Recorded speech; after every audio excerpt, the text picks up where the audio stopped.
to Phoenixville Public Library tonight and our Revolutionary War double bill. When these two gentlemen pitched their ideas for their programs to me at about the same time, it occurred to me, like, well, you know, why not combine them? Since there's a lot of overlap, as you'll see tonight. So first up, we have John Ebenreiter, who's an author and also a docent at Brandywine Battlefield Park, and his presentation after Brandywine. So please welcome now John.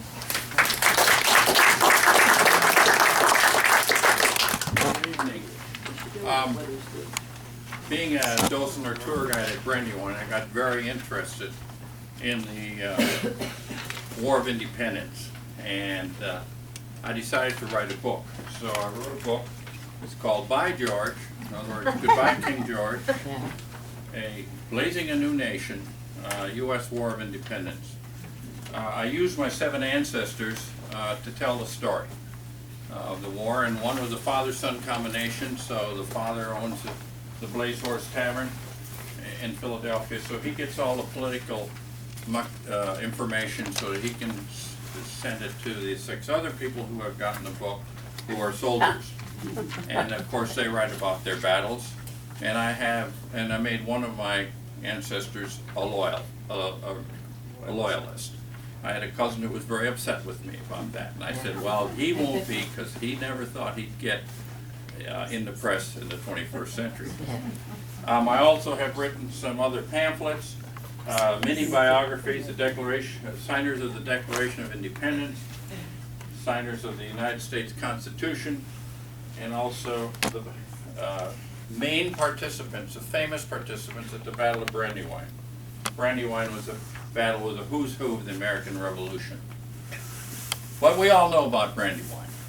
We know that that was the largest battle in the entire war, and we know the British lost that day. I mean, won that day. We lost that day, and it prepared, it allowed the British to eventually occupy Philadelphia. So, since we all know about Brandywine, I thought, let's talk about after Brandywine. What happened after the Battle of Brandywine from September 12, 1777, because the Battle of Brandywine was September 11th. We never forget that date, right? And then, of course, and the British left Philadelphia on June 19th. So what happened in between?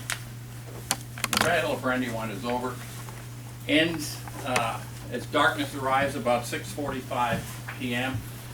General Nathaniel Greene and Count Casimir Pulaski made strong stands near Dilworth Town before the Birmingham Hill and Sandy Hollow fighters' retreat. Those were the 2 main actions up in that area of the battlefield. General Anthony Wayne fought a rearguard action for the battling that had gone on down at Chadds Ford. The Birmingham Hill Sandy Hollow fighters join up with the Chadds Ford fighters at Painter's Crossing, today's routes 202 and 1, and then Washington retreats to Chester down what is today Concord Road. The British do not pursue. They've been marching. They broke camp at 5 o'clock in the morning. It was a very hot day. They didn't start the battle till about 3:30, 4 o'clock in the afternoon, and it was the heaviest battle of the entire war. There was no more major combat than that, especially in Sandy Hollow. Every April, grape hyacinths bloom on Birmingham Hill. So if you're in that area around the middle of April, stop by, because these grape hyacinths have been blooming since the battle, nurtured by the blood of our patriots. After the battle, the British encamped two different places. General William Howe encamped at Isaac Gilpin's home, which is on present-day Harvey Road, which is very near, if you know where the battlefield park is, it's up kind of behind that. General Charles Cornwallis, meanwhile, had gone down Concord Road a few days later after the battle, and he made his headquarters at the 7 Stars Hotel in Ashtown, near Mount Hope. Well, what's Ashtown? What's Mount Hope? Well, Ashtown is now Aston, and Mount Hope is where Newman University is located. And the Aston Diner is where the 7 Stars Hotel was.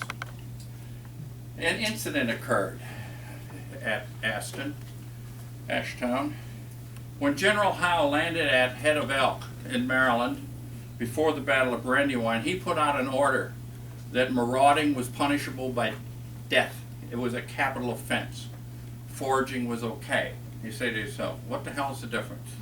Okay, foraging is you take something that can be used in battle. Clothing, food, you know, a horse you need to ride. Marauding is taking something that's not needed in battle. I always use the example of silver candlestick holders. Well, on the morning of September 15th, Miss Martin and Miss Cox reported a marauding incident at their home. 3 British soldiers had come into the house, started taking things. They protested. They were slapped across the face with a bayonet. Hopefully it was the flat side. They went to see General Cornwallis.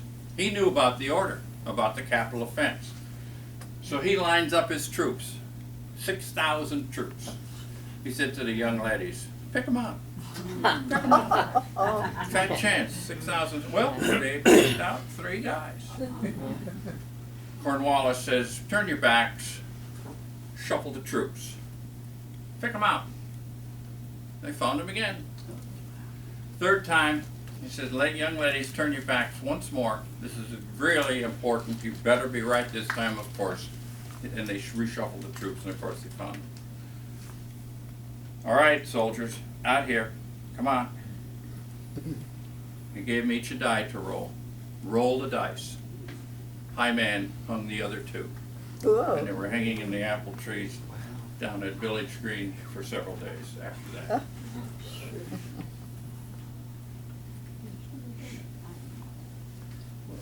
On the September 16th, the day after the soldiers were hung, was the Battle of Goshen.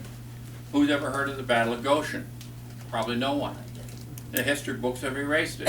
The historians have decided to call it the Battle of the Clouds. On the 15th of September, Washington had moved his troops to the vicinity of the White Horse Tavern on today's Route 30. Howe learned of this new location and ordered 15,000 troops up towards the White Horse. And of course they came in 2 columns because Cornwallis had to come up from where he was in Ashtown. He came up Chester Road, present Route 352. Hessian General Wilhelm von Knyphausen broke camp at Chad's Ford and headed toward Goshen, and the 2 were supposed to rendezvous. Commander of the horse, Count Casimir Pulaski, notifies Washington that there are British in the area. About 2 p.m., Cornwallis engages Wayne's Pennsylvania militia, who immediately flee. They weren't going to fight these top British troops. They got the hell out of there, but they lost 14 men. It happened about where Hershey's Mills is today, on 352. After the rendezvous at Goshen, Karl von Donop, another Hessian, who had been with von Knyphausen, who had, on his way over, he said, when we're finished with the Americans, we'll go on to Mexico and Peru. You know, he had these big ideas. Von Donop was not a military man. He was like kind of an aristocrat, but they decided that he could be a general or a colonel here. They headed off towards the Boot Tavern, defended by General James Potter. Potter County is named after him. And they got surrounded, but they managed to battle their way out. The whole conflict ends with a torrential rainfall. I guess that's why they call it the Battle of the Clouds. More than likely it was a remnant of a hurricane. This is kind of, I wish this thing might work. Anyway, I don't think so it worked that well. So let me just walk over here. Here's where Cornwallis was coming up from Aston, and here's where von Knyphausen was coming over, and they met in this area. And then Cornwallis and Wayne had their little battle, and von Donop went racing over this way and got surrounded by Potter, but managed to get out. On September 18th, there was a skirmish at Valley Forge. Not too many of us know about that. We all know about the winter encampment, but the skirmish. General Howe, the British General Howe, was up at Tredyffrin, and he heard about a large cache of supplies at Valley Forge. So he sent Colonel William Harcourt's dragoons to capture them. Dragoons are mounted soldiers. Alexander Hamilton, General William Maxwell, and Captain Henry Lee were trying to move the supplies out of Valley Forge when the dragoons attacked, and they were no match. And the dragoons, or the British, managed to capture 3,800 barrels of flour, 25 barrels of horseshoes, many tomahawks, soap, candles, and kettles. I was always surprised that they had that they used tomahawks. As Hamilton was getting the heck out of there, across the Schuylkill River, his horse was shot from under him. However, he did manage to get across and sent a warning message to President John Hancock that the British were on their way to Philadelphia. Now, we've heard about the Paoli Massacre, right? However, the official British name of this battle was Action near White Horse Tavern. They didn't call it a massacre. General Wayne was encamped in the area between the Admiral Warren Tavern and the White Horse Tavern. And on the 20th, General Charles Gray, along with his aide, Captain John Andre, decided to make an attack on Wayne's camp. Andre just hated the rebels, the patriots, us. He had been captured at Fort Saint-Jean in 1775 when the Americans made their attack onto Quebec. And Fort Saint-Jean is at the bottom of Lake Champlain up in Canada. And you say, wait a minute, bottom. Lake Champlain runs south to north. So up north is the bottom of Lake Champlain. At about 11 p.m., the Brits were ordered to remove the flints from their muskets.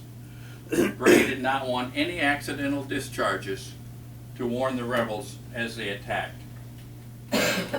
This was a bayonet and saber only charge. At the Warren Tavern, a blacksmith was forced to guide the Brits to Wayne.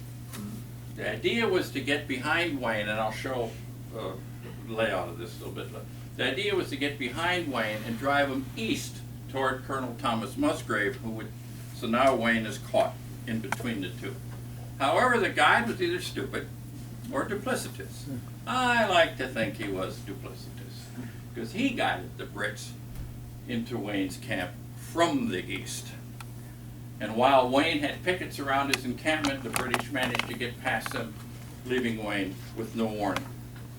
Not fun to be a picket out there all alone and somebody sneaks up on you and the next thing your throat's slit. It was pouring rain that night. It was around 11 o'clock and most of the rebels being us, were in tents being perfectly silhouetted by their campfires. Therefore they made perfect targets for the Brits. Additionally, the rebel getaway was complicated because the heavy rain made the roads difficult and there were a lot of wagons and they were trying to get them out of there. They jammed up and people couldn't escape. American deaths were thought to be about 150, but we have no idea how many ended up after that dying from being wounded. So we don't know how many were wounded. A fellow I know quite well who's kind of an expert on the Paoli battlefield says, I'm sure there were over 300. If that's the case, there were more deaths at Paoli than there were at Brandywine. Because of this, Brits lost hardly anyone. Because of this, General Wayne faced court-martial, but he was acquitted. So here's the layout of where, Wayne's encamped here. Here's that Warren Tavern. The idea was the Brits wanted the blacksmith to guide them this way and then chase them this way, but he went this way. So would it have been worse? I don't know. I don't know how much worse it could have been. British occupied Philadelphia, September 26, 1777. Due to Alexander Hamilton's warning to John Hancock, the Continental Congress, they got out of town. They left the early mornings of the 19th. They went north. They went to Bristol, and they ended up eventually in York, Pennsylvania. The Liberty Bell was sent to Allentown, and the Marquis de Lafayette was sent to Bethlehem for treatment of wounds that he suffered at the Battle of Brandywine. On September 26th, the British formally occupy Philadelphia. The escorts for the commanders were the light horsemen led by Colonel William Harcourt, the guy who did the raid at Valley Forge, and a leading loyalist by the name of Joseph Galloway. General Howe gave the honor of leading the march into Lord Cornwallis. The fifers trilled "God Save the King" above the solemn rumble of drums. Cornwallis and his staff wore fine scarlet coats faced with black velvet and a gleaming gold embroidery. On October 4, 1777, was the Battle of Germantown. Washington had 11,000 men under command, but intelligence was telling him there were 8,000 men under General Howe at Germantown. Washington designed a fantastic attack plan. Three-pronged attack, actually with 5 different units. And the Generals Armstrong and Potter with the Pennsylvania militia were supposed to push the British into the whole idea was to push the British into the Schuylkill River. Generals Armstrong and Potter were on the far right along the Schuylkill, and then and they were the militia, so that's where they were put over on the side. Then the strong Continental troops were under General Sullivan, Conway, and Wayne, and they were to hit hard on the right, little in from the far right, and then hitting hard on the left were General Greene and Steveney. And then way over on the left was General Smallwood's Maryland militia and General David Foreman's New Jersey Redcoats were on the far left. The attack began around 5 a.m. It was very foggy. Wayne's men were charging hard to avenge Paoli and taking no prisoners. Wayne's men were charging with bayonets only, and no British were going to be taken prisoner. His men and Thomas Conway's men came upon Clifton, a huge mansion which was owned by Justice Benjamin Chew. Benjamin Chew was a loyalist. He wasn't home that day. He was in jail. The rebels had managed to put him in jail, along with a lot of Quaker leaders from Philadelphia. The house was heavily defended by Lieutenant Colonel Musgrave and 100 men. As General Washington came upon the action, he conferred with his staff. Here's this house sitting there. What do we do? Pickering and Hamilton said, "Go past. Go past. Hell, let them sit there. We'll attack the rest of the British." But General Henry Knox, who Washington really, respected his thoughts, head of artillery, said, "We'll drive them out. We'll drive them out." Well, they couldn't. Because Knox was afraid that after they passed Clifton, now Musgrave's men would come out and be behind them. Well, that could be true. But nevertheless, they had shot the heavy forces into Howe's forces. It came to bombard the house. When that failed, they tried to light fire. Nothing worked. Americans couldn't make any headway. Finally, General Gray came up, the same guy from Paoli, and rescued Musgrave's force, and there's Clifton. Meanwhile, General Stephen and Greene had taken the wrong route. They got mixed up on the road and came up behind Wayne's men. And in the confusion of the fog and the heavy smoke from the gunfire, if you've ever been to a reenactment and you see them shoot black powder, there's a lot of smoke. And now with fog holding it down, you can imagine. Stephen ordered his men to fire on Wayne's. He didn't do it purposely. He thought they were the Brits. And of course, Wayne returned fire. So there was a friendly fire action going on. At about this time, Howe had rallied his forces. Generals Gray and Grant drove out the Patriots.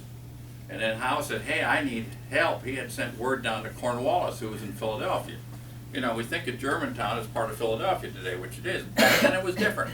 It was about 8 miles away from where the other troops were in Philadelphia. British Grenadiers arrived just before the heavy fighting quieted down. As I said, it was very foggy, gunpowder to hang in the air. Very difficult to distinguish friend from foe. The battle was basically over by 10 o'clock. The same cannonball, one cannonball shot killed both Major James Witherspoon, who was the son of a signer of the Declaration of Independence, John Witherspoon, a delegate from New Jersey, and General Francis Nash from North Carolina. One cannonball hit them both. In the battle, about 150 men were killed on our side, over 500 wounded, and 400 captured. I believe this battle could have won if Greene hadn't gotten lost. He'd have been right in there. If Clifton had been bypassed, and if General Stephen was sober. Unfortunately, General Stephen was cashiered. He was thrown out of the military. It was a very hurtful event for General Washington. Washington and Stephen were very, very close. They had fought together in the French and Indian War, but Washington couldn't protect them. Germantown was a defeat, snatched from the jaws of victory. After the battle, a terrier was found on the field and a name tag indicating that it was General Howe's dog. So Washington had it returned to General Howe. So here's kind of a display of the battle. Here's where the Chew House is, right here. Here's where the Pennsylvania militia came up. Here's where Wayne and Conway and Sullivan came up, and then Greene and Stephen were supposed to come in here, but they got out here. They got too far away and kind of messed things up.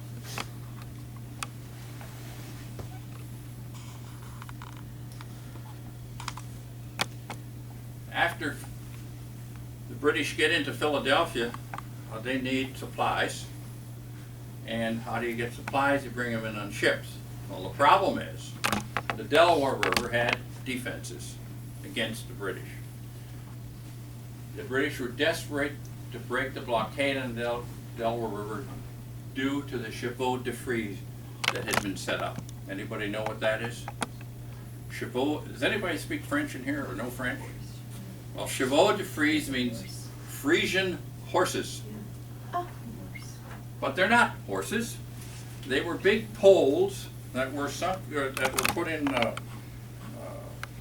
buckets, kind of, and with stone, and set up, and they were tipped with metal spike tips. These timbers to rip open the hulls of the British battleships if they came up the river. Also, two main forts were along the river: Fort Mifflin, which is right where the Philadelphia airport is today, and across from Fort Mifflin, Fort Mercer, Red Bank, New Jersey. Washington sent Colonel Samuel Smith to Fort Mifflin. It was on Mud Island. It's not an island today, and it's almost the runway. If you have any of you landed coming from the east into Philadelphia and be on the window side and look down and see the fort, you know, the old question is, why the hell they build it so close to the airport? Well, because the British could come in on British Airlines and the Americans on American Airlines. Colonel Christopher Greene, who was newly arrived from Rhode Island, and Captain Thomas Antoine de Modouet de Plessis, French engineer and artillerist, were sent to Fort Mercer at Red Bank, and Commodore John Hazelwood's Pennsylvania Navy patrolled between Fort Mifflin and Fort Mercer. Duplessis, I asked a person who took French in college, I said, how do you pronounce his name? And he said, Duplessis. Well, I was hunting in South Africa on a farmer's land, and he said, no, it's Duplessis. So I don't know which it is. Anyway, one of Duplessis' first act was to pack the outside of Fort Mercer with abatis made from apple and peach trees. Abatis is kind of a fortification, it's too strong a word, but it's branches pushed together with with spikes on it, like points on the end, and they were all, you know, interlaced, almost like a wooden fence, but much closer. And he only had cherry, apple, and peach trees right there. However, even though it's small, it was tough and it had dense branches on. So that was kind of the fortifications outside of Fort Mercer. The Hessian Colonel, hey, our friend Fontana, who was going to take over Mexico and Peru, right? He was sent over by Howe and arrived at Fort Mercer on October 22nd with 2,000 men. Twice he said, surrender. Greene said, no, I'm not surrendering. Meanwhile, Colonel Israel Angle, who had been over at Fort Mifflin, came over with extra men and raised the forces. There were only 200 men in Fort Mercer, facing 2,000, but now it was up to 500. Wow, increased our odds, right?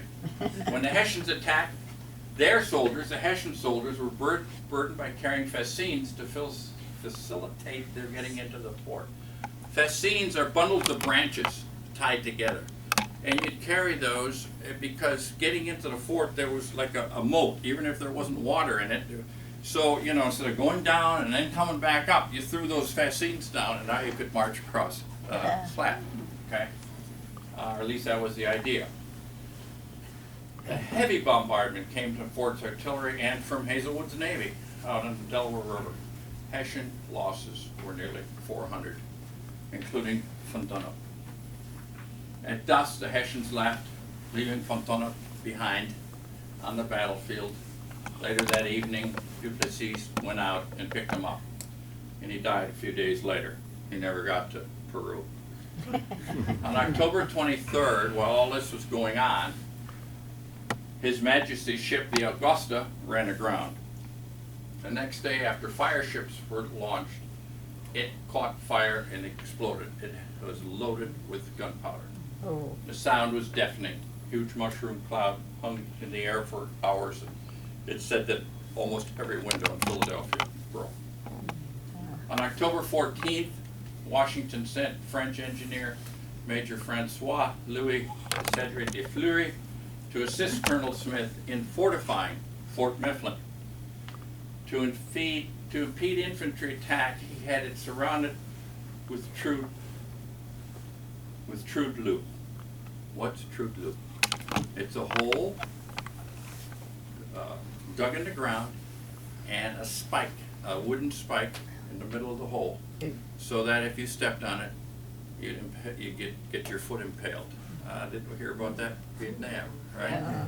And this was especially good defense at Mud Island because it would be flooded over. So they didn't even have to camouflage them by putting branches and stuff over it because they'd probably be underwater as very little water, and the British soldiers wouldn't see it. However, not too many of them had an issue with that because the bombarding was just coming like crazy from the British. Carpenter's Island, which is no longer an island, it's part of the runway at the airport. He was constructing a large battery to bombard Fort Mifflin. Incredibly enough, he's the guy who designed Fort Mifflin when Montresor was over here following the French and Indian War. It never stopped for several days, and on the 11th, Smith was wounded. A chimney collapsed on him, and Major Simeon Thayer was put in charge. And at 2 a.m. on the 16th, he set fire to the fort, what was left of it, left the flag flying, and rode safely across the Delaware to the soldiers at Fort Mercer. On November 22nd, the area experienced an earthquake. On November 19th, General Cornwallis crossed over to Red Bank. On seeing the overwhelming force, Red Bank was cleared out. They abandoned it without a fight. Cornwallis had a big outfit with them. On the 25th, as Cornwallis was trying to cross back at Gloucester, New Jersey, Lafayette attacked his rear guard in a furious skirmish. As a result of that, General Stephen had been cashiered from the Army, so there was an opening for a higher ranked general, and based on that, what he did was how he fought Cornwallis, Washington promoted Lafayette. On the 27th of November, there was a beautiful scene displayed in the skies from an aurora borealis, the northern lights. Has anyone seen the northern lights here? I sure as heck haven't. I grew up in Wisconsin and saw them all the time, but I've never seen them here. The sky was blood red with white streaks shooting through it. This Battle of White Marsh was kind of off on, for a few days. On December 3rd, a lady passed a note with news that Howe was planning an attack. And during his attack on the 5th, General James Irvine was captured near Chestnut Hill. He was one of our generals, Irvine, one we don't hear much about. On the 6th, Howe moved many of his forces out of Chestnut Hill toward Edge Hill. And on the 7th, Howe ordered an advance on Edge Hill. Washington had Daniel Morgan's riflemen on the right, but they were eventually driven back. Before the Battle of Saratoga, Washington had sent Daniel Morgan up there with his riflemen, and they took part in that great victory over the British. And they were back down here by December, but they didn't do as well at White Marsh as they did up at Saratoga. As the battle commenced, Adjutant General Timothy Pickering was riding unit to unit to remind everyone not to fire too high. The idea was, if you're firing high, yeah, you might hit the guy in the head, okay? But if you're firing low, you're going to get his legs, okay? And when you get hit in the legs, you can't walk, and therefore you're not going to come and shoot. On the 8th, Washington, after seeing British campfires all night, sent Major Allen McLean to gather intelligence. McLean, he was quite a guy, McLean. I could talk probably 45 minutes on McLean, of his exploits during the war. But he reported that the campfires are burning, but Howe's gone. He and his soldiers went to Philadelphia to spend the winter in the city's comforts. On November 2nd, word was received in Philadelphia that Saratoga surrendered. About the surrender at Saratoga, I should say. James Wilkinson delivered the news. Took him 15 days to get down here. And Continental Congress, based on General Gates's recommendation, General Gates was the general up at Saratoga, recommended that Wilkinson should get a Brigadier General's star. Sam Adams said, instead of giving him 1 star, we should give him 2 pairs of spurs, so maybe he can get Battle of Matson's Ford, not much of a battle. Washington was planning to cross the Schuylkill River for a winter encampment. And he sent General James Potter ahead to protect Matson's Ford, which is up Conshohocken area. British General Charles Cornwallis was leading a foraging expedition ran right into Potter's forces. So we know what foraging is, right? They were out getting food from the farmers for the soldiers, probably herding up cattle and pigs and sheep, sending them back to Philadelphia to feed soldiers, gathering hay for their horses. Potter's forces were quickly overrun, losing 5 men. Kind of the sad thing here, a guy named John Roberts guided Cornwallis, and he said that he did it under duress, which I believe, but nevertheless, he was hung for doing it when they caught up with him. So let's get to the Valley Forge encampment. It was from December 19th to June 19th, the next spring. On the 18th, before they get into Valley Forge, Congress declared that the 18th would be a day of Thanksgiving. So each soldier got half a gill, which is about 1/4 of a pint, of rice and a tablespoon of vinegar. Wow-dee-da. Washington with 12,000 troops entered Valley Forge on December 19th. Now before this and during Valley Forge, there was some intrigue going on regarding Washington and his leadership. And it has taken on the name of the Conway Cabal. With Washington's defeats at Brandywine and Germantown, he loses 2 battles. And Gates won 2 battles up at Saratoga. There was intrigue between the Continental Army and Continental Congress. It all started when General Thomas Conway sent a letter to Congress asking for a promotion and protesting the promotion of Johann de Kalb to be promoted to general. Conway was upset because in France he had a higher rank than de Kalb. Now wait a minute, France? Conway? De Kalb? Conway sounds Irish, de Kalb sounds German, right? Well, Conway's father was an Irishman who moved to France to fight in their military. Conway was born there and fought with the French military. De Kalb was a German from Bavaria, and they were allied with the French, so he fought with the French. So that's how we had an Irishman and a German fighting for the French, and now both fighting for us. Meanwhile, Sam Adams, Thomas Mifflin, Richard Henry Lee, and Benjamin Rush all became noted Washington detractors and came to favor Gates. In other words, get Washington out of being general and put in Gates instead.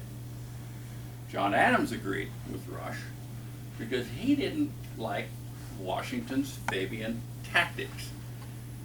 What are the Fabian tactics? General Fabian, a Roman general, used the tactics of not, making sure that when you had an attack, you had a way to escape, and that you did a lot of what are maybe called guerrilla warfare, shoot and scoot type things. Congress promoted Conway to be Inspector General under Washington, but not reporting to Washington, reporting directly to the Board of War. And who was the head of the Board of War? General Gates. Neat, huh? Conway had written a letter to Gates thoroughly disparaging Washington. Okay, Gates was up at Saratoga when the Battle of Brandywine was going on and the Battle of Germantown where Conway fought. Okay, that letter passed from person to person to person. It finally got to General Lord Sterling, who passed it on to Washington. Washington informed Congress about it, and he basically was ignoring Conway anyway as Inspector General. Gates and Conway were upset. They go to see Congress. But by this time, Congress had many letters of support, okay? Especially from, and 2 of the most supporting were Alexander Hamilton and John Lawrence. John Lawrence's father, Henry Lawrence, at that time was president of the Continental Congress. So that helped Washington a little bit. And John Lawrence's father, Henry Lawrence, 3 interesting things about him. One is that he was a prisoner in the Tower of London for quite a while. He was captured trying to get aid from Netherlands and all of Newfoundland. Another thing was, I said 3 things. He initially was appointed a negotiator for the Paris Peace Treaty, and the guy sitting across from him for the British was his trading partner, the slave trading partner. Lawrence and this guy were buying and trading slaves. And the other thing is, he was very fearful of being buried alive. A lot back then, sometimes people died or didn't die and they thought they were dead. So he gave orders, if you think I'm dead, instead of burying me right away, I want to be decapitated. Oh. And he was when he died. Anyway, Congress, in light of all this duplicity, asked Gates to resign. Out at Valley Forge, a guy appeared by the name of Friedrich Wilhelm Ludolf Gerhard Augustin von Steuben. On February 23rd, Baron Friedrich von Steuben arrived at Valley Forge. He had served Frederick the Great of Prussia. Since Conway hadn't been seen much and Washington was ignoring him anyway, he named Steuben acting Inspector General. He was in charge of proper military training, how to aim muskets, how to correctly charge with bayonets, and how to maneuver together in compact rank. Steuben compiled a training manual entitled, Regulations for the Order and Discipline of the Troops of the United States. We refer to it as the Blue Book. Each evening, von Steuben dictated in French to his secretary, who he brought along, Pierre Duponceau. he was more than the secretary, who came to America with Guptas, then translated to English. The Treaty of Alliance with France was received by Congress on May 2nd. On May 6th, an incredible feu de joie celebrated the French treaty in Valley Forge. A feu de joie is you line up all your soldiers, first guy fires, second guy fires, third guy fires, and all the way bing, bing, bing, bing, bing down to the end. And then you come back with the firing. So that's how they celebrated the fact that we were now allied with France. On May 27th, the Congress authorized the establishment of a troop of Marchesi. Their role, tough guys, to apprehend deserters, marauders, drunkards, rioters, and stragglers. The troop included executioners, and they were put under the command of another Prussian general, Captain Bartholomew von Howe. There was a soldier at Valley Forge by the name of Charles Darragh, who was getting numerous visits at camp from his 14-year-old brother who lived in Philadelphia. British officers met in the Darragh home. Lydia would listen to the discussions. She then had told her husband what she had heard. Then he wrote in type of shorthand small slips of paper, which he then sewed into her young son's coat and buttons, and then they'd be interpreted when he got to Valley Forge. Interestingly enough, they were going to kick Lydia Darragh out of her house, and she protested to General Howe, and the guy who was working with Howe happened to be her cousin from Dublin, and he interceded with her. So they didn't kick her out of her house. They allowed her to stay in the house, and therefore she was able to eavesdrop. Now, while Valley Forge was, while the soldiers were encamped, there was actions going on. The action at Spread Eagle Tavern. I'm not sure where this is. 6 miles from Valley Forge. I'm not sure which direction. I don't know if any of you know where it is. But the Brits learned that a party of Continental horsemen was quartered there. And on the 20th, 200 light dragoons swept down, and they were under the command of Captain Bannister Tarleton, and thundered towards the tavern, confident of success and hungry for glory. Problem is, the guy on the other side was Captain Henry Lee, who was just as crazy. Lee's men fired a volley from the tavern windows, and 5 British dragoons fell dead from their saddles. One ball shot Tarleton's leather riding helmet from his head. Buckshot pierced his jacket, and the horse was wounded in 3 places. American defense turned back to British. As a result of that, Lee's Legion was created, and it was led by Light Horse Harry Lee, who was the father of General Robert E. Lee. Tarleton rose to command the British Legion and gained coveted glory. He was known as Bloody Ban, and there's another 45-minute talk. There they are, Bannister Tarleton and Light Horse Harry Lee. Both wore green uniforms. Tarleton's men were mostly Americans, loyalists fighting with him.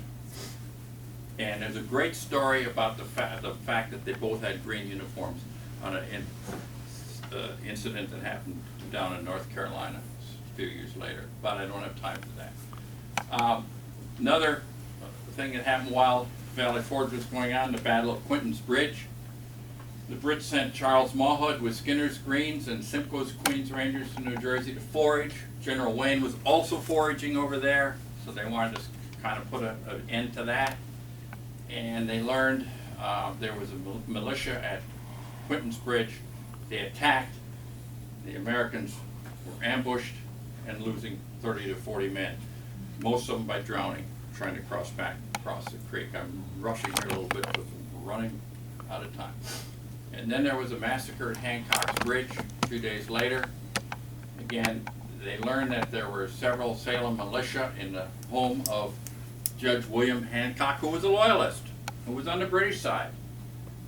Mawhood issued the following mandate to his soldiers: go, spare no one, put all to death, give no quarters. I don't know if you know what giving quarter is, but when you surrender, you expect not to be killed. You expect to be taken and quartered. No quarter is you get stabbed on the spot, shot, bayoneted, whatever. And that's what Tarleton would do. That's why. Simcoe's Queen's Rangers attacked at 5 a.m., bayonets, no shots fired, killed the militia, and including their friend, the judge, and his son.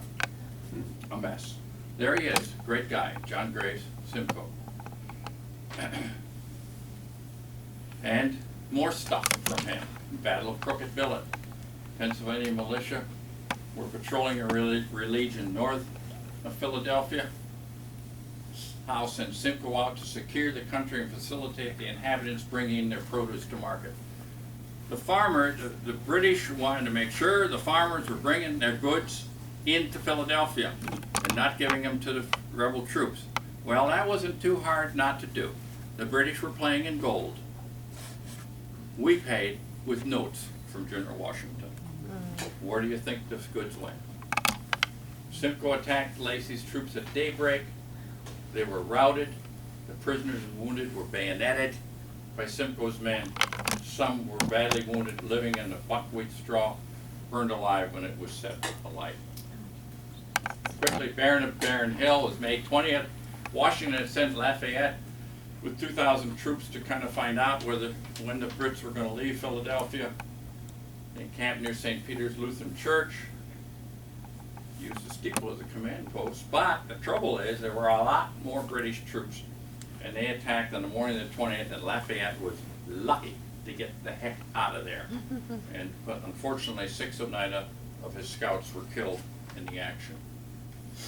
So on June 18, 1778, Philadelphia is evacuated by the British. But before that, there was a fantastic party on May 18th. General Howe had resigned, and he was going back to Britain. And John Andre and John Montresor organized this Mischianza, Italian word for kind of a big festival thing. It was quite a gala, costed 3,312 guineas. 14 of Philadelphia's loveliest young women would be escorted by Knights of the Blended Rose in silver and pink, Knights of the Burning Mountain in orange and black. A joust was staged to determine which of their aides were fairer. After the joust fought on gray chargers, the knights and their ladies adjourned to a hall for dancing. At 10 p.m., the windows were opened to view a massive fireworks display, designed by Captain Montresor. At midnight, supper was served by 24 Marines dressed as Nubian slaves. Quite a party. On the morning of June 18th, the entire British Army with 1,500 wagons crossed the Delaware River into New Jersey on their way to New York City. Benedict Arnold was appointed the military governor of Philadelphia. A few days later, there was a solar eclipse, and as Washington was holding a council of war before the Battle of Monmouth, and that was the next big battle of the war, but that was after Philadelphia, so we'll stop here. I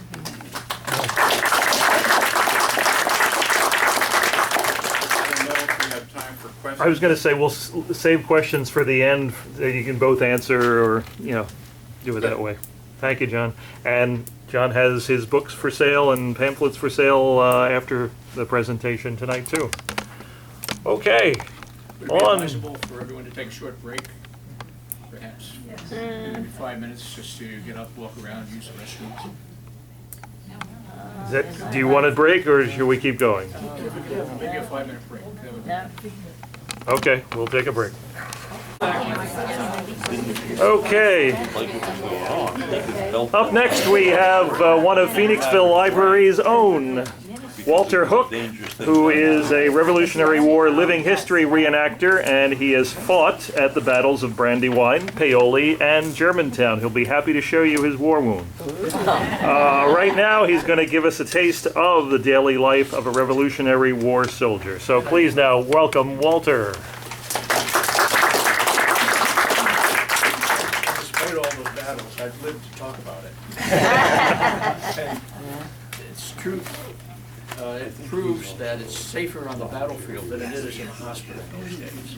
So if you were wounded or sick and you were sent to a hospital, chances are your survival rate was significantly diminished and that was quite unfortunate.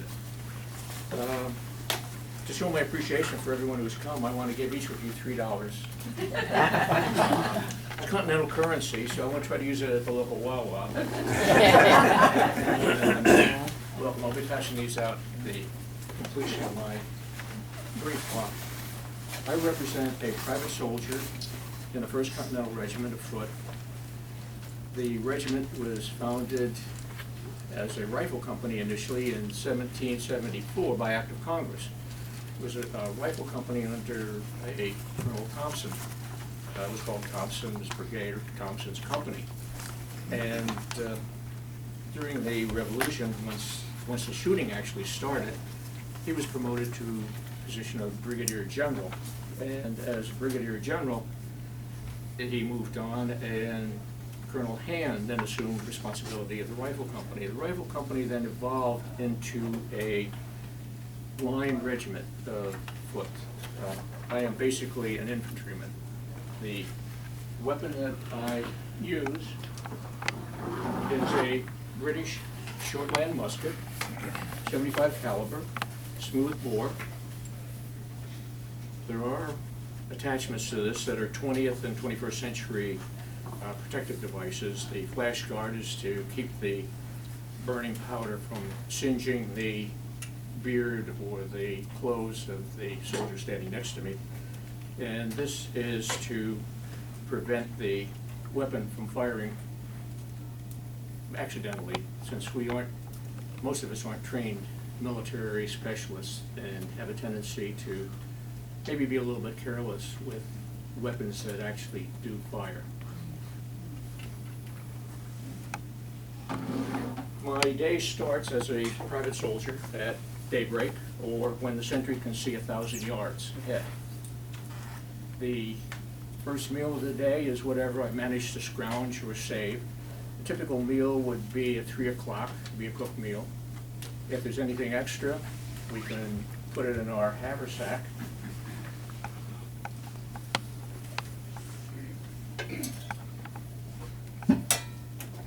And store it for our marching or snacks during our daily work.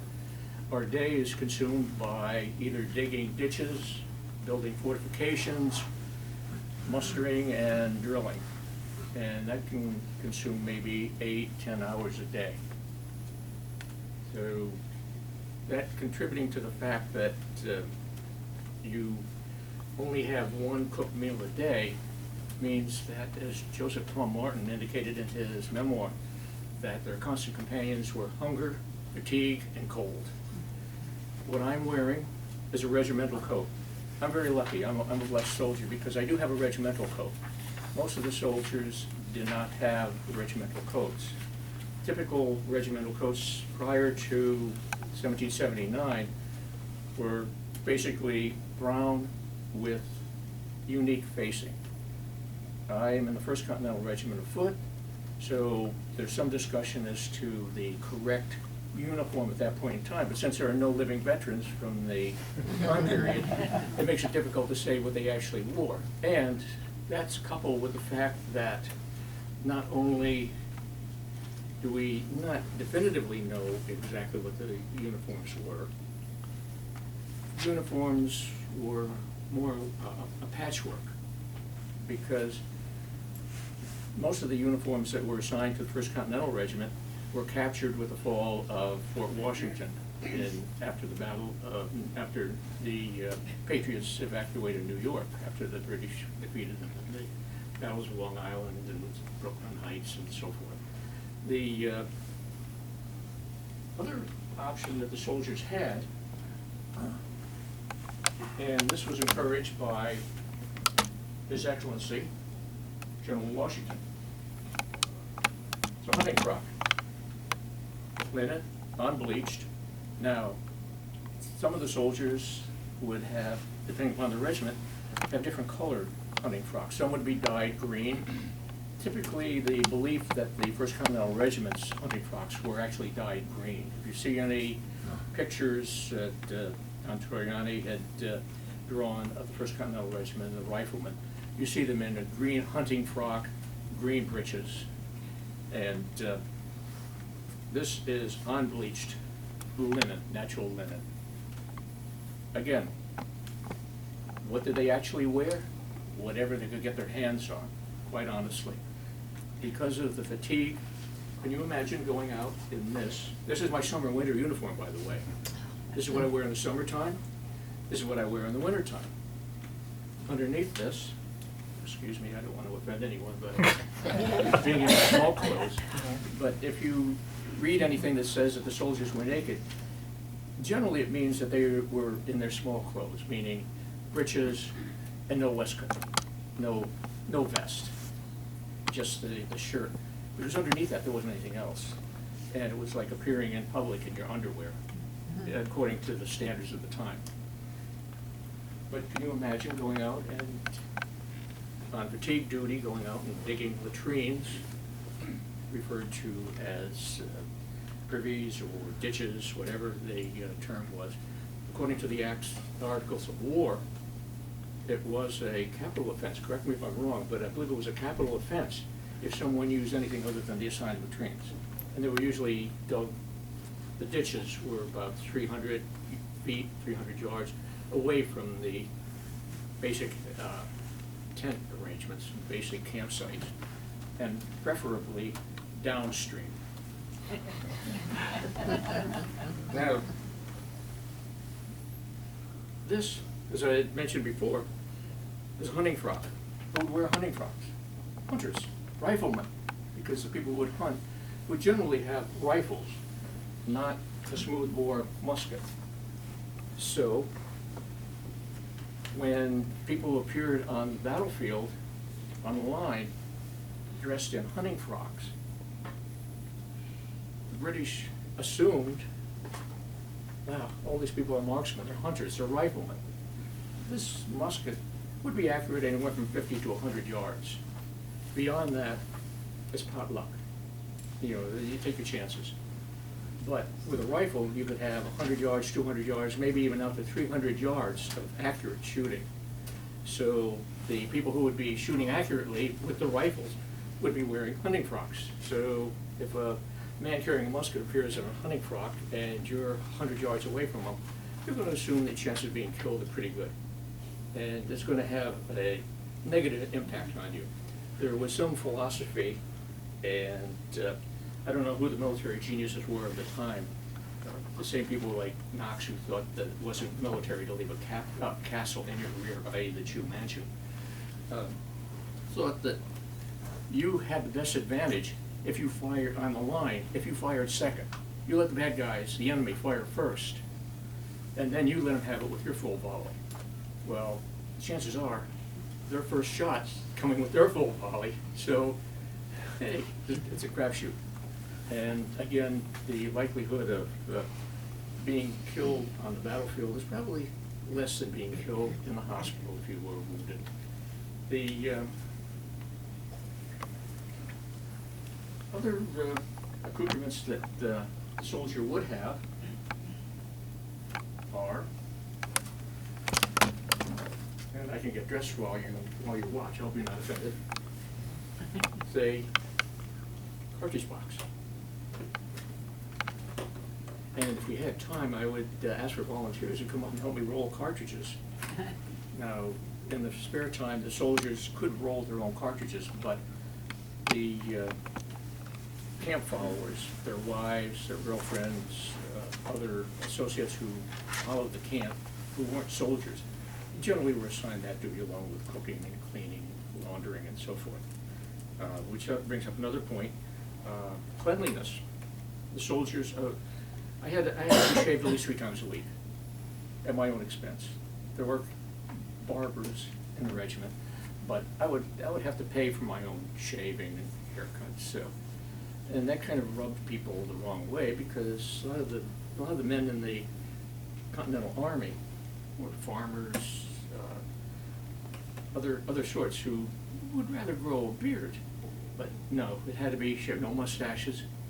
It was standard at the time. And cleanliness. It wasn't encouraged to bathe in It was encouraged to bathe in running water, but not during daylight hours, for obvious reasons. You don't want to morally offend anyone, but then there was a belief that by being in the running water, you became too relaxed and it was dangerous. It was also discouraged to have soldiers bathe after a heavy march or after a battle.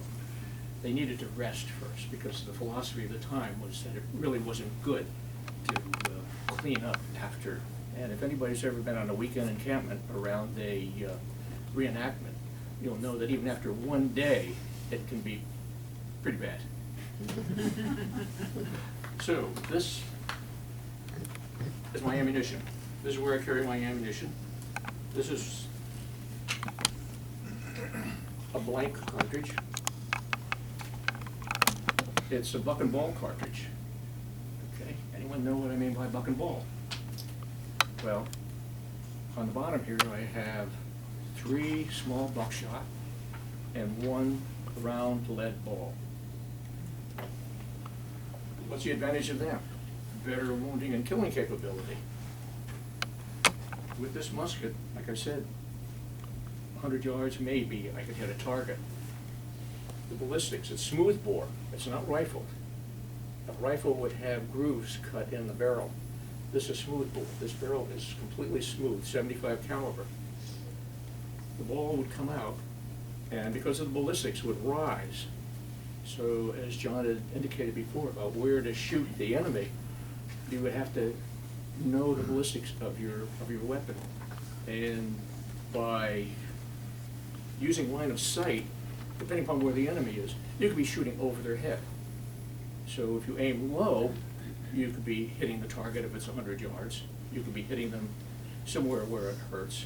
But again, the accuracy isn't that great, so you don't know if you're going to wound them or actually totally kill them. But this buck and bolt system has 3 buckshot that are also flying out.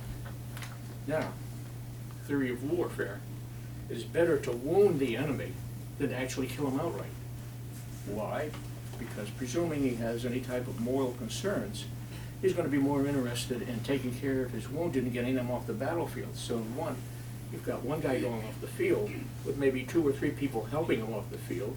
Meanwhile, he's screaming in agony because he's just been injured. He's demoralizing the rest of the troops who really actually want to be here. So, definite advantage. Now, how far do you think that's going to take me? Part of the Battle of Germantown was when some of the British overheard some Americans say, "I'm out of ammunition."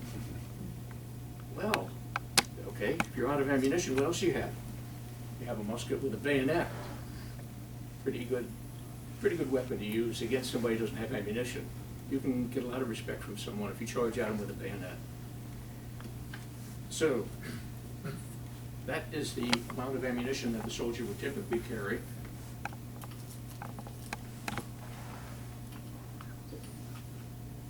This is used to load the cartridges with powder, black powder.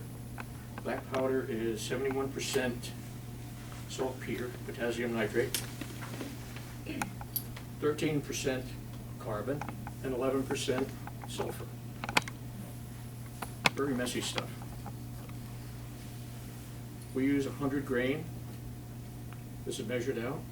Goes into the cartridge that's been wrapped around this tube and folded over, as I had shown earlier, like a coin wrapper.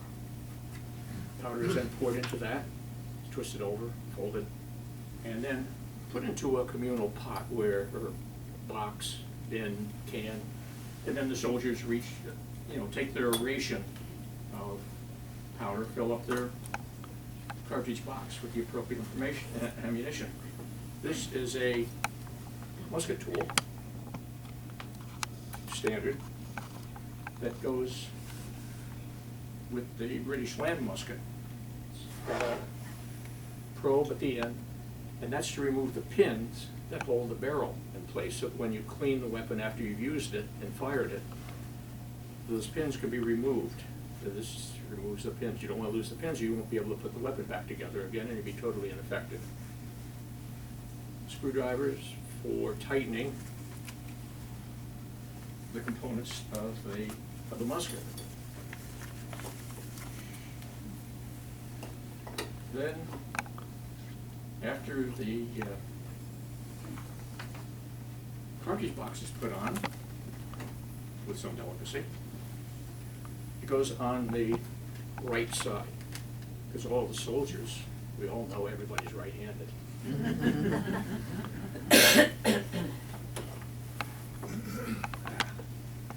These are annoying. So, that is the first thing that goes on. With modern reenacting, though, there's a slight variation. This is the last thing to go on. Why? Because you've got live ammunition, really. No balls, just powder in the cartridge case that can ignite and could cause some harm. So if there's any type of emergency, the first thing to come off in modern reenacting is the cartridge box. But in reality, in the actual combat of the day, the last thing to come off would be the cartridge box, and the last thing the soldier would drop should be his musket. The next thing that the soldier would have would be a bayonet. This is a bayonet. 12 to 14 inches of sheer terror. May I take it out? I won't be violating any rights. Serves two purposes. One, use it against the enemy. You also use it to cook your food. There's one thing I didn't mention is that even though your meal is at 3 o'clock, typically, as I mentioned also, common companions of the soldier were hunger.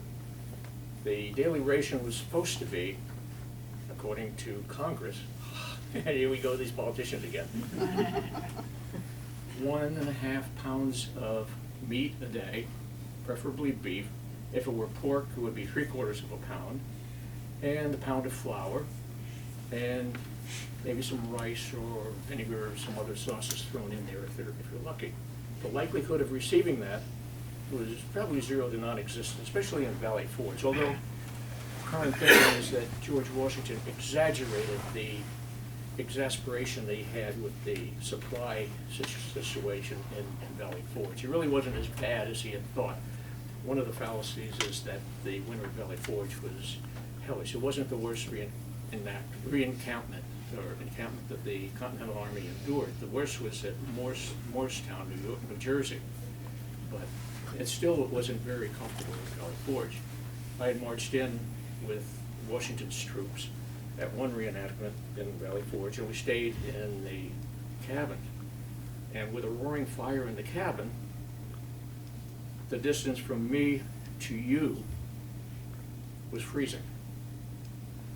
So it wasn't a very pleasant situation, even though the soldiers did have cabins. Another interesting fact about Valley Forge, as John had mentioned, people don't think of it.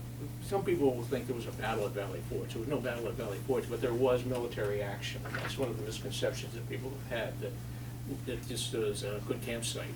Well, after the encampment at Valley Forge, there wasn't a sapling standing for a 4-mile radius around the center of the camp. Can you imagine that now when you look at Valley Forge? For a 4-mile radius around that camp, there were no trees, no bushes, no shrubs, everything was denuded.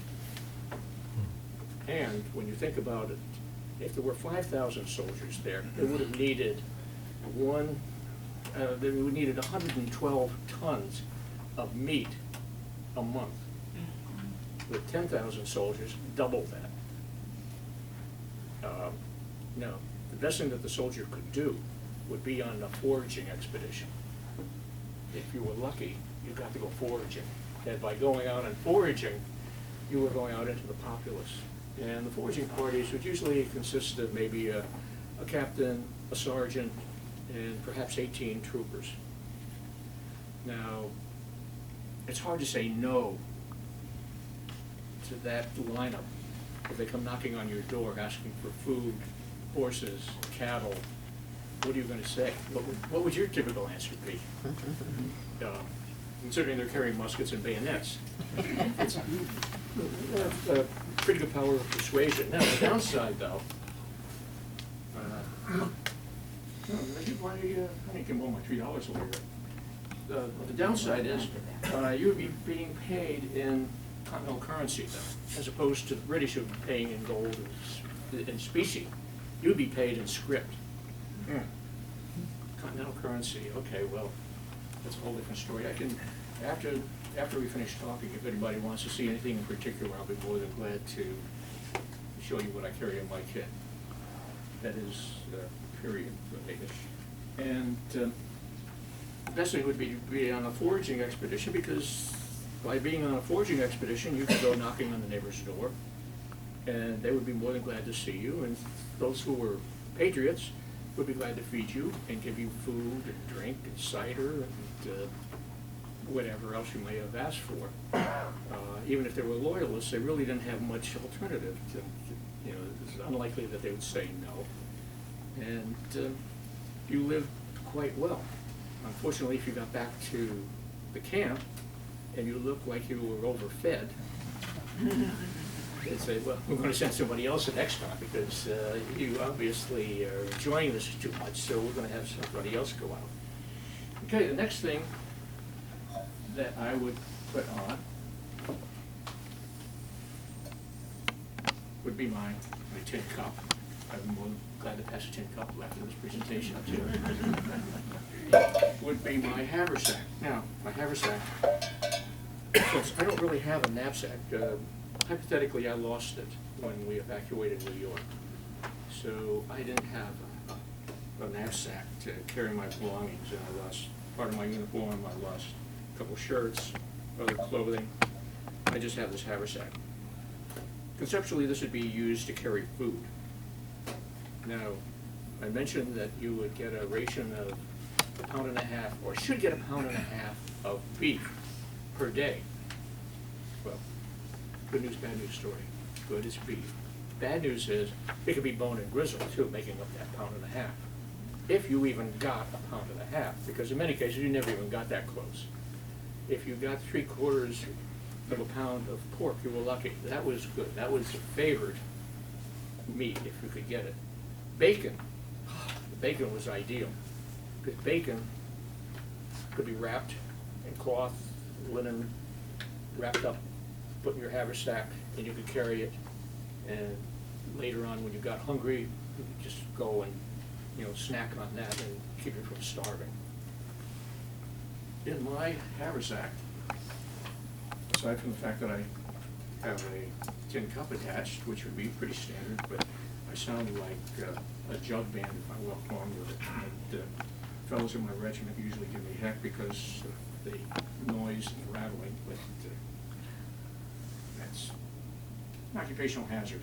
I have a pewter plate, so that if I do have food, I have something to put it on. Although we're very sparse in belly timber. Belly timber is the expression that the soldiers use for food. They didn't have that much belly timber. I have a wooden bowl for whatever food I might get, soup or what have you. I have a mess kit. This is rather simple. And I usually carry some extra cloths. That comes in line with cleaning the musket, because a soldier's life depends upon a clean weapon. I could talk at length on the ballistics and the use of the particular weapon, but I'll save that for later, and any private discussions you may want. A knife is like a typical pocket knife. Use that to cut the meat or the food that I would get. I have a spoon. I would also use the knife blade as a means of getting the food in my mouth. Forks weren't used the same way we use forks today. This is just to stabilize what I was cutting, just to keep it in one spot. I cut it and eat it. And unfortunately, if I were eating peas, I would probably have to use a spoon. So much for table manners. But when you're hungry, hey, you know, whatever. And it was the culture of the time also that, you know, had some significance as far as what was used and not used. And you can see this has been used and not cleaned appropriately at times because of the stains. The other thing I would have is scissors, some cloth, some string for mending, as you can see.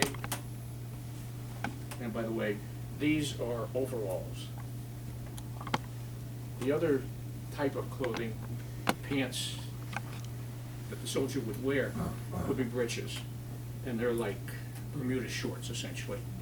And then long stockings underneath that. And I have a pair of breeches also, but they're a pain because the stockings keep coming down and my bare knees keep showing, and it's terribly embarrassing. This was rather lucky. I've got our currency here. Continental dollar, Spanish piece of 8. Interesting trivia. George Washington proposed that this be the official currency of the United States. The piece of 8, Spanish piece of 8, Spanish mill dollar.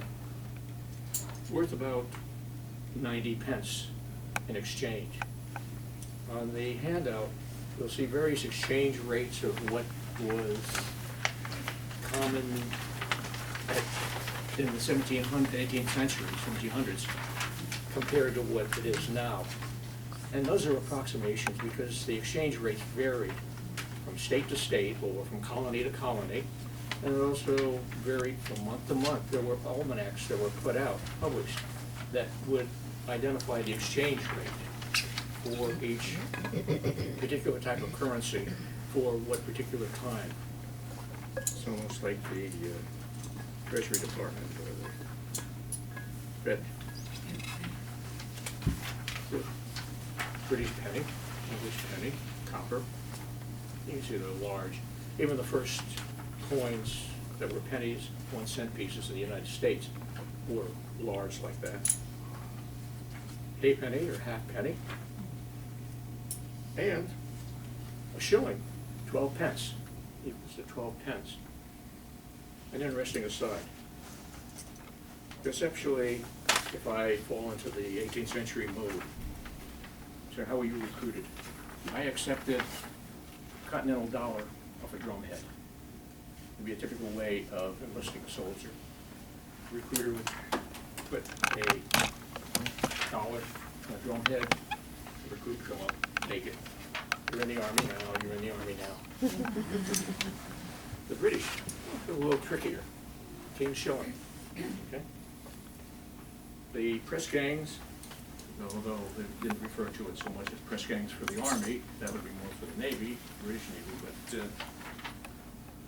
the recruiting sergeant will go through the neighborhood and you go into the local pub and go up to some local bumpkin and ask them if you want to join the Army.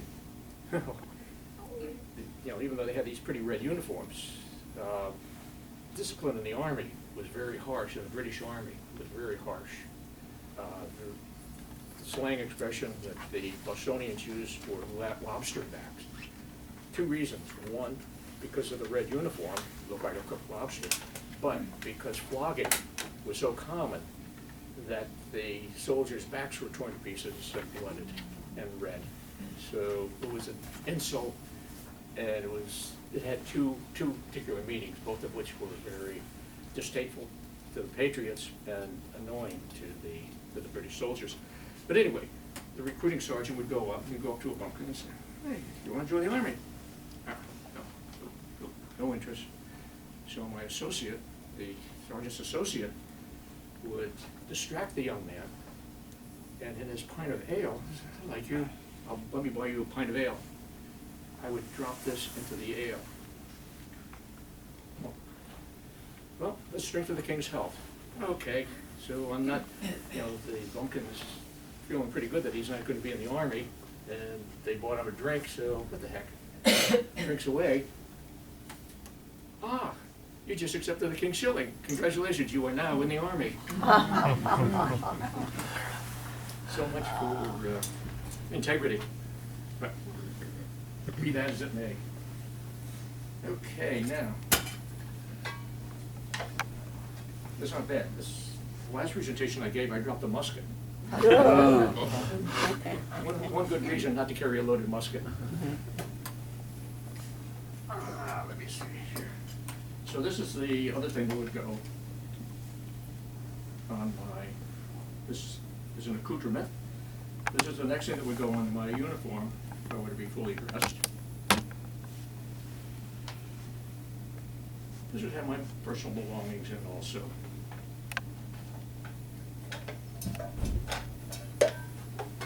Put that on. So I put it somewhere where it's not going to be banging and I don't sound like a tin band coming along. I'll get my cloth. Now, the next thing I would have would be a canteen.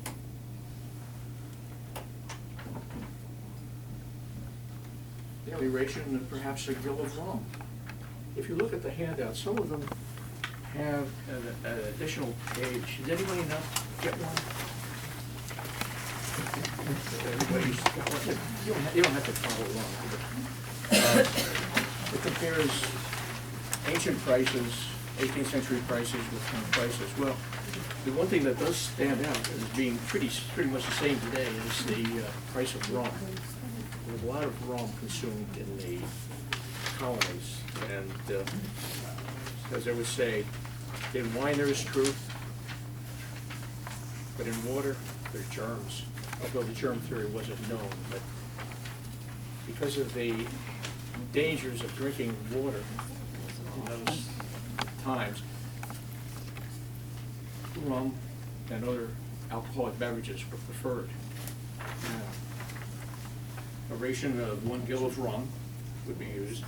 Smart soldiers may have 2 canteens if they were lucky, and they might put the gill of rum in one canteen and store it, and other ones would mix it with the water, because it was believed that the rum would fortify the individual. The germ theory wasn't known at the time, but they knew that the rum would fortify the individual and ward off the likelihood of disease.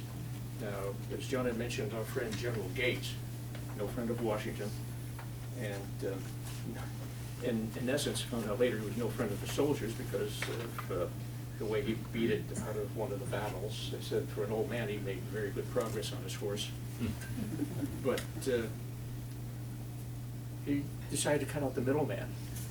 So, anybody here drink rum? I mean, don't admit it. But you know that rum is made from molasses. Molasses is made from sugar syrup. Okay? Well, molasses is good.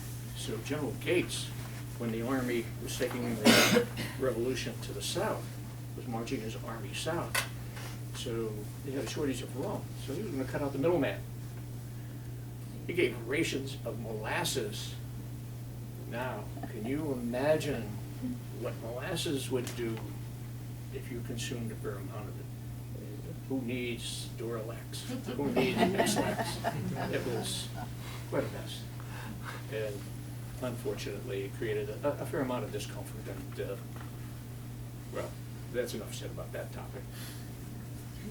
So, that would be the last thing. I would add my rum to the water. As a matter of fact, one of the first reenactments I participated in, I was in my 18th century mode, and I was snapping. I turned around, there's this old guy. I said, yes sir, what can I do for you? I said, what's in there? I said, water. I said, where'd you get it? Okay, back in the 18th century mode here. Oh, got it down the creek. I said, how do you know it's safe? I don't know, taking my chances. Well, you should put alcohol in it. You should put rum in it. So where'd you learn? He was a little kid. How do you know that I'm supposed to put rum in it? I said, at Valley Forge Park. They told me that. If you want a good drink, you go to Valley Forge Park. Let's see. Since I had lost my uniform, my knapsack, my extra clothes, at the retreat from the occupational hazard. I'll explain that later. Since I lost my knapsack, I have an oversized, anyone know what this is? Anyone? Close. It's a market wallet. Actually an oversized market wallet. And the purpose of that is I can throw all my extra gear in here, wrap it up, and since I don't have a knapsack, I have a market wallet that would allow me to carry whatever goods, any apples, peaches, oranges, anything else that I might encounter on my march through Philadelphia or the Brandywine area. Well, forget the oranges, but pears, anything like that. I could throw that in there too, any solid foods, and store it. And it's oversized. I had it specifically made oversized. And this is on bleached linen, undyed. And it was common in the 18th century. Housewives would use it also.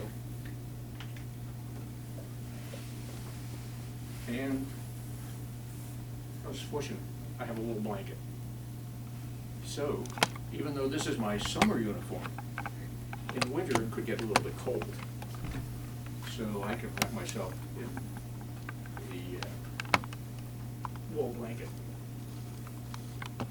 Lucky I have mittens too. So I put on my hat. Looks like too orange.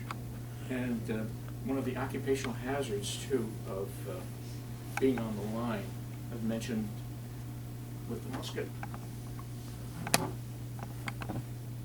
The fire. I was at the Battle of Germantown this past year, and on the back of my head, the soldier behind me is hitting my head. Why are you hitting my head? He said, your hat is on fire. The edge of the tassel caught fire from the firing of the soldier behind me. So fortunately somebody had my back. There are certain occupational hazards too with the bayonet. Would it be acceptable to fix the bayonet? At one of the reenactments I talked to a soldier who had the privilege and was very proud of the fact that he had a wound inflicted by a bayonet, his own bayonet. He had his bayonet fixed when he was loading his musket, and he pierced his hand and had to go to the emergency room. So, not many of us reenactors can verify the fact that we've been injured by anything from the 18th century. These have been currently outlawed by the Geneva Convention. It's a socket bayonet. And so it's 14 inches of terror. This is a fuller, a blood groove, so that if this were to pierce a person, pulling it out creates a suction. Without this allows easier withdrawal. And this was developed by the French. Now here's a shocking piece of information. The French were the military innovators of the 18th century. Can you imagine that? Socket bayonet, meaning if this fits over the muzzle of the musket, slides down, slips over, and now, because of von Steuben's training, it was necessary to realize how to extract this if I were to hit a target or if the soldier were to hit a target. Because if you twist the musket in the wrong direction, you pull it back, you're pulling it back, releases this. If I twist it this way, I disarm myself. So once piercing a target, you had to twist the musket counterclockwise or clockwise and extract it. So you didn't disarm yourself, didn't remove the bayonet. like all things, this has an anatomy, the shoulder, the neck, and the socket.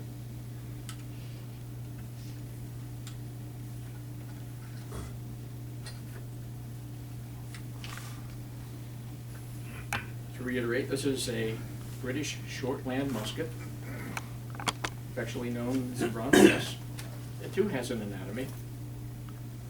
Heel, toe, small. This is referred to as the small of the musket.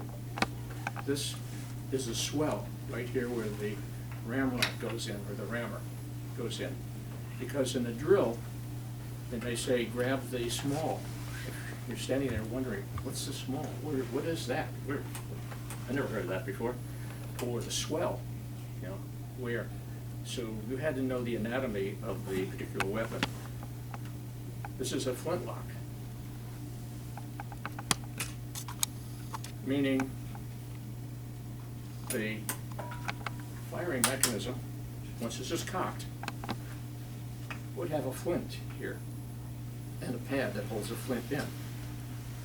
When the trigger is released, this flies against what's commonly called the frizzen or the battery. That creates a spark that would ignite the powder that's in the pan. You've heard the expression, a flash in the pan? This is where it comes from, meaning that if I were the soldier who had taken the cartridge, put the powder down, put this down, rammed it down,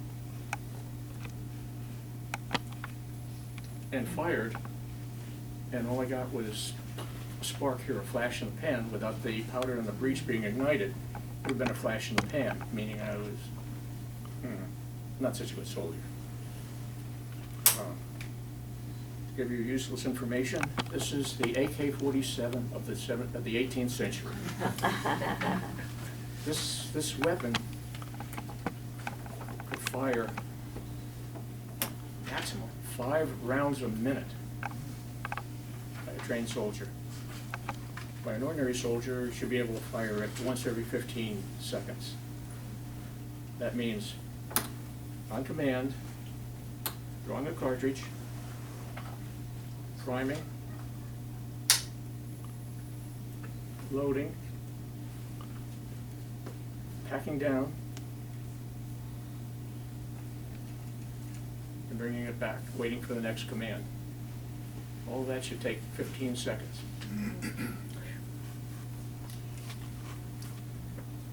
The weapon is British, again, Brown Bess, 17 caliber, smooth bore. And the one fallacy is that, say, oh, the poor Americans, they weren't very familiar with warfare. Well, there have been wars on the continent since the 1600s, starting out with Queen Anne's War. And we had King William's War. Then we had King George's War, not George III, that was the #1 enemy of the Patriots during the Revolution, but his grandfather.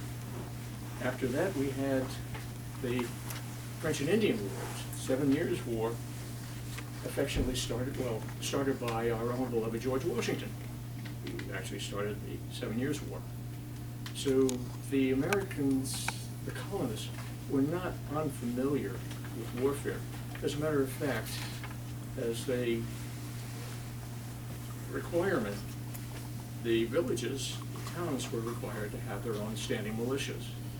And the militias were to train at least once or twice a year, which were mostly social events. And with the militias, they weren't regular army, but they elected their officials, they elected their colonels, their captains. It was more of a political party, relaxed atmosphere. You didn't have the best leaders, you just had the most popular person being in command. And that was changed when Washington took over. Now, the other thing is that the weaponry, and we can jump ahead to the 20th century with Vietnam. Weaponry was supplied by the people you're fighting against. A lot of the weapons that were used by the Viet Cong were weapons that had been supplied either by the French, who they fought, or by the Americans. Same way with the Patriots.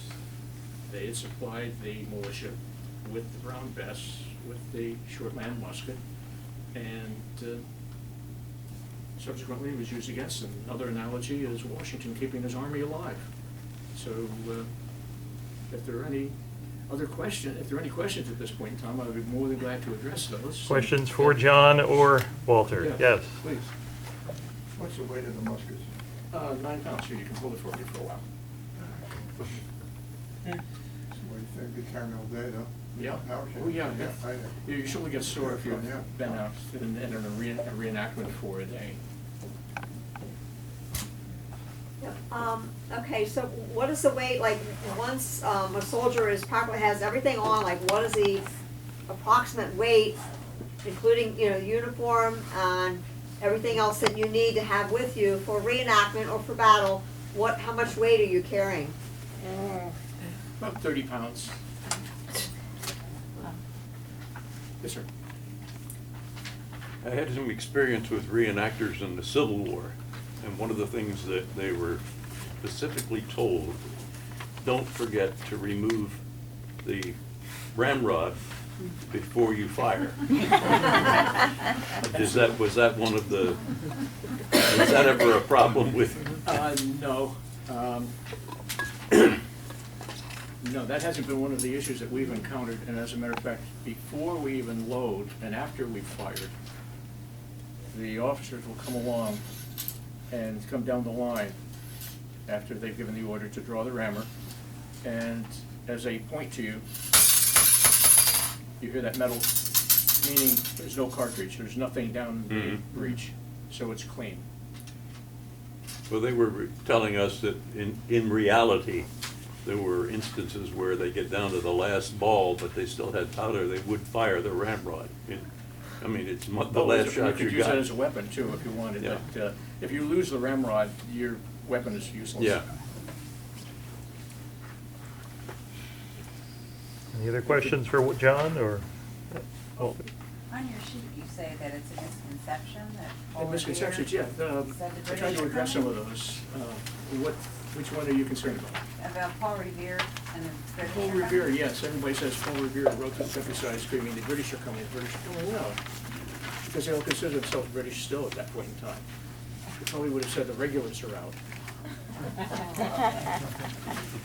Considering regulars, the true soldiers, as opposed to all this. And Caucasian, the fallacy is that all the soldiers were Caucasians and that they all got along from different colonies. No. The riflemen were considered elite, and when riflemen were at Boston, they got into a scuffle with Glover's Massachusetts men, and then Washington decided that the riflemen were no longer going to be considered elite. They were going to be doing work just like the rest of the soldiers. And the other part of it that was that there were Caucasians. The fallacy is that the truth is that maybe 10% of the people at Valley Forge at the encampment were minorities, either Native Americans. Native Americans fought with Lafayette at Lafayette Hill, with now Lafayette Hill, and the African Americans constituted a portion of that 10%, either freed or slave. Yeah, I had a question. The rum that they were consuming, did that sort of make their day go a little bit easier? It took the edge off of It took the edge off of the Yeah. horrible. The downside is, since food was scarce, and they were very frequently hungry, if anyone here has ever had the experience of drinking any kind of alcohol on an empty stomach, you'll know that the effect isn't always as we'd like it to be. You become very intoxicated very quickly. Yeah. So it's amazing the amount of liquor that was consumed during the 18th century anyway. Yes, sir. And number 10, weren't a lot of hostilities after the signing with the Native Americans? Oh, yes. I'd like a northern Indianapolis. Civil Border Wars, Not the Native annoying and Americans everything. definitely still had issues.